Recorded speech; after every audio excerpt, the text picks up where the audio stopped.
이제 보시면 구축 효과가 발생합니다. 자, 정부가 정부 지출을 증가시키는 확장적 재정 정책을 실시합니다. 자, 이렇게 확장적 재정 정책을 실시했을 때, 자, 이랬을 때 우리가 기본적으로는요, 승수 효과에서 케인즈가 몇 배 이상의 효과를 보게 되는 국민소득을 얼마나 증가시키는가? 이런 효과가 있어요. 그래서 기본적으로는 승수 효과 요게 있는데, 근데 정부가 개입을 하다 보면 민간 부분을 구축하는 효과가 생깁니다. 그것을 우리가 구축 효과 이렇게 표현하죠. 자, 이 구축 효과는요, 이자율을 올려가지고 이자율이 올라가서 민간의 투자나 이런 것들이 감소해서요, 국민소득의 일부를 떨어뜨린다, 이렇게 보시면 되겠습니다. 오케이? 자, 그러면 우리가 지금 살펴보려고 하는 것은 언제 구축 효과가 많이 발생하는가, 그걸 볼 거예요.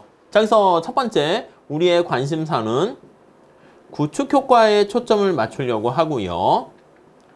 자, 기본 개념은 말씀드렸는데 우리 1번 보시면, 아니 구축 효과가 발생하는 원인은 뭐야? 요걸 다시 한번 체크하면서 봅시다.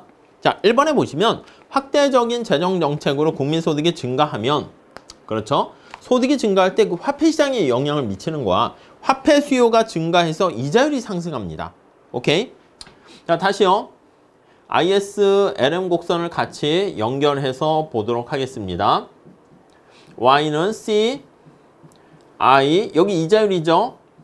G. 원래 그냥 요거 당장 그냥 정부가 확장적 재정 정책을 실시할 때 재원을, 국채를 발행해서 재원 조달하면 국채 가격이 떨어져서 이자율이 올라간다, 그렇게 해도 되는데, 우리가 지금 여기에서는 ISLM 같이 연결되는 것을 보기 위해서 나타내고 있어요.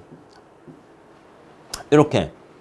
자, 그래서 이제 책에 나와 있는 설명은 정부가 정부 지출을 증가시키면, 오케이, 국민소득이 증가합니다. 이해 가시죠? 자, 국민소득이 증가하면 그게 여기 화폐 수요를 증가시켜요. 화폐 수요를 증가시키게 되니까 이쪽에 올라가면서 화폐 시장에 초과 수요가 발생하면 그걸 해소하려고 이자율이 올라갑니다.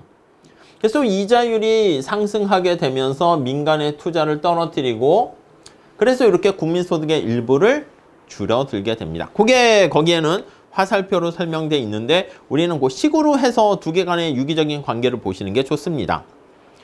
자, 구축 효과의 크기에 영향을 미치는 요인이 뭐가 있습니까? 그러면 여기 화폐 수요의 소득 탄력성, 화폐 수요의 이자율 탄력성, 그 투자의 이자율 탄력성, 이렇게 볼 수가 있겠죠. 자, 그래서 우리가 구축 효과를 결정하는 요인 이렇게 볼 거예요. 발생 원인은 봤고요.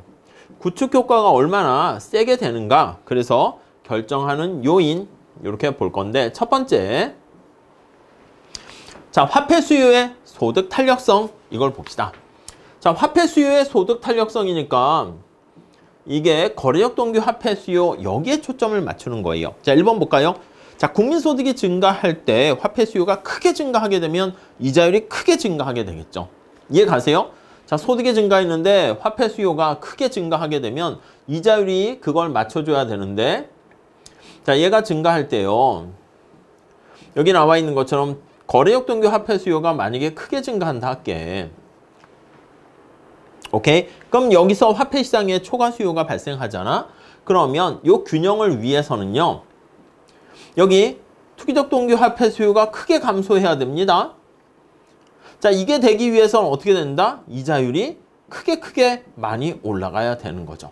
그러니까 이자율이 많이 올라가게 되면은 민간의 투자를 위축시키는 거니까 구축 효과가 커진다, 알 수가 있겠죠. 자, 그래서 다시 정리하면 여기서 핵심 포인트는 여기요, 거래적 동기 화폐 수요의 이자율 소득 탄력성이 굉장히 크다. 자, 요게 거래적 동기의 화폐 수요가, 오케이, 화폐 수요의 소득 탄력성이 클수록 이렇게 할 수 있어요. 클수록, 오케이? 네, 그럴수록 구축 효과는 커지고요. 다음. 자, 두 번째. 화폐 수요의 이자율 탄력성. 자, 두 번째는요. 아니, 투기적 동기 화폐 수요의 이자율 탄력성. 요거를 본단 말이야. 자, 1번 해볼까요? 국민소득이 증가하면 화폐 수요가 증가해서 화폐 수요 곡선이 우측으로 이동합니다. 얘가 올라가니까 화폐 수요가 증가해요. 그래서 특히 거래역 동기 화폐 수요가 증가하죠.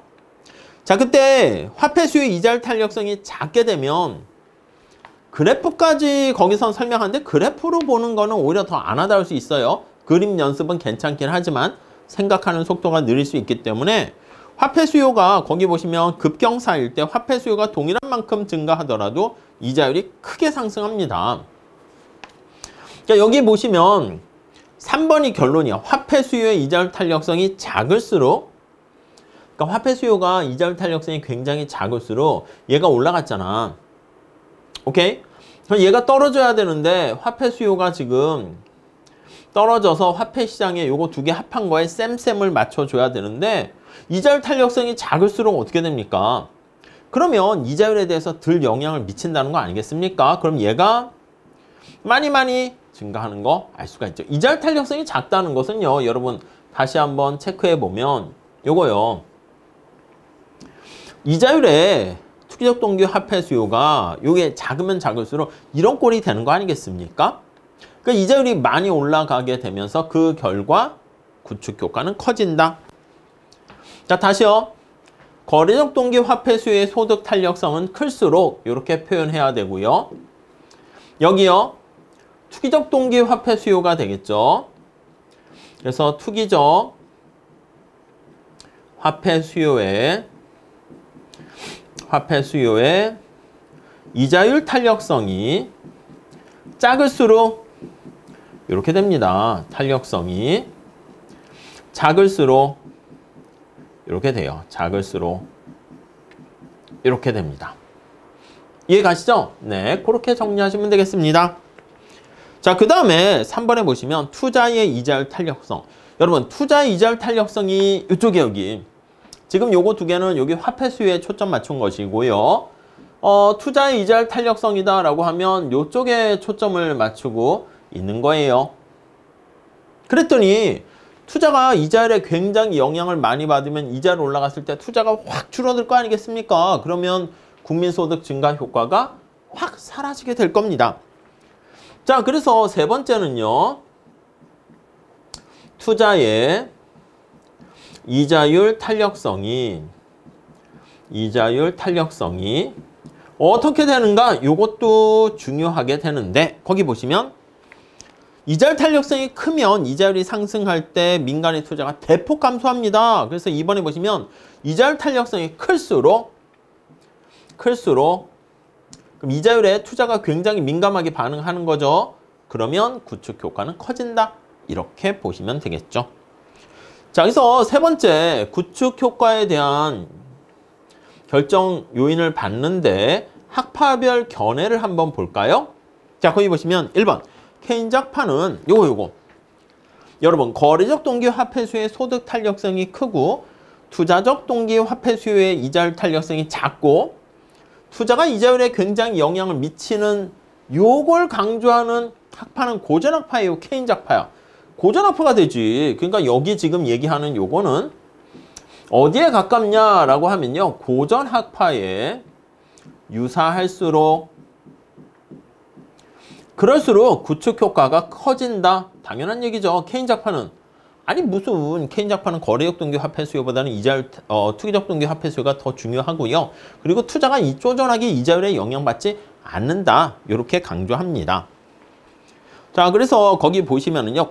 케인즈 학파는 구축 효과가 별로 작으니까 승수 효과가 크고 그래서 재정 정책이 효과적이다. 이렇게 얘기하고요. 통화주의자들은 어떻게 돼요? 고전학파 계통은 케인즈와 달리 고전학파, 여기서 말하는 고전학파는 극단적인 고전학파라기보다는 통화주의라고 해야겠죠. 네, 그렇게 돼 있기 때문에 4번 확대적인 재정 정책을 실시했을 때 구축 효과가 크게 나타나고 그 효과가 그리 크지 않다고 본다. 이게 이제 통화주의 고전학파가 되겠죠. 이해 가시죠? 네.